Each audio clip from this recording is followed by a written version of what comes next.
Emma Carter smiled at the guests gathering around her.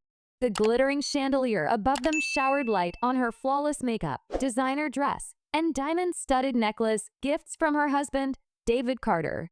To everyone in New York's elite circle, Emma was a lucky woman, married to a wealthy and charming man. Only she knew the truth hidden behind that perfect image. In the corners of the mansion, away from curious eyes, Emma lived a life of fear. David's controlling words, his sharp glances, and his violent outbursts were her everyday reality. That night, while David drank with his friends, Emma's eyes wandered to a flyer tucked under a wine glass. Eliot Gray, The Magician of Lost Souls, a show at a downtown theater. Something stirred within her, a desperate longing for escape, even if only for an evening. 2 weeks later, Emma made her way to the show. The theater was small, nothing like the grand galas she was forced to attend with David. As she watched Eliot perform, she felt a flicker of wonder she hadn't felt in years. He called a volunteer on stage, made a coin disappear, pulled roses out of thin air. Yet what mesmerized Emma was not the magic tricks, but the compassion in Eliot's eyes when he scanned the crowd. After the show, Eliot lingered by the exit, thanking attendees.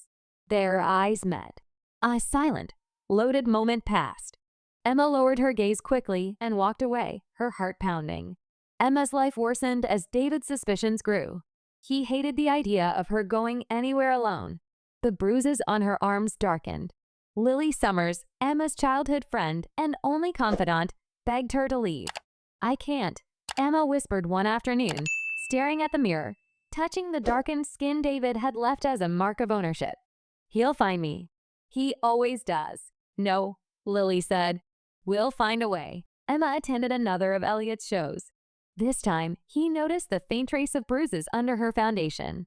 After the performance, when she tried to slip away, Eliot stepped in front of her. "Are you all right?" he asked softly. Her lips trembled.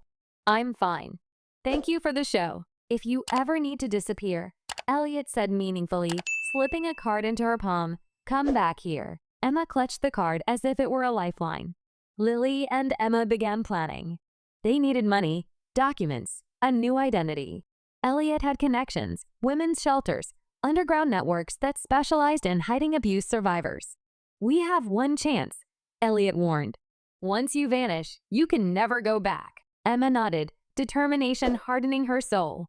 "I'm ready." David discovered Emma's secret burner phone one evening. His rage was unstoppable. That night, after he struck her across the face, Emma made her decision. She sent a single text to Eliot, "Help me disappear." It happened during one of Eliot's grand shows, crowded with hundreds of people. Emma volunteered, a planned signal. Eliot performed his masterpiece, placing Emma inside a glass box, draping it with a velvet cloth, and dramatically yanking it away to reveal an empty box. The audience erupted into applause, clueless to the reality. Emma Carter had truly vanished from David's reach.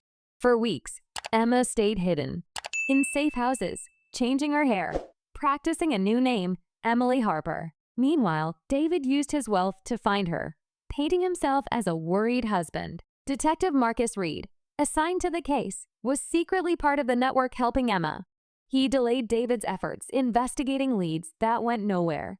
Digging into David's life, Marcus found more: financial fraud, blackmail, hidden mistresses. With mounting evidence, they arrested David on multiple charges. The media frenzy that followed painted David as a monster. Emma watched the news from a dingy motel room, tears of relief streaming down her face. 6 months later, Emma stood on the shores of California, the sun kissing her face, breathing freely for the first time. Eliot visited occasionally, always respectful, always gentle. Their bond deepened, but Emma focused on rebuilding herself, volunteering at shelters, helping other women who needed an escape. One evening, sitting by a campfire on the beach, Eliot looked at her and said, "You don't have to be alone forever, Emma." "I'm not alone," she smiled. "I have myself now." The waves roared behind them, and for the first time in years, Emma felt whole. Emma founded a foundation named The Illusion of Freedom, offering resources to women trapped in abusive lives. Her story became an inspiration, not for tragedy, but for hope.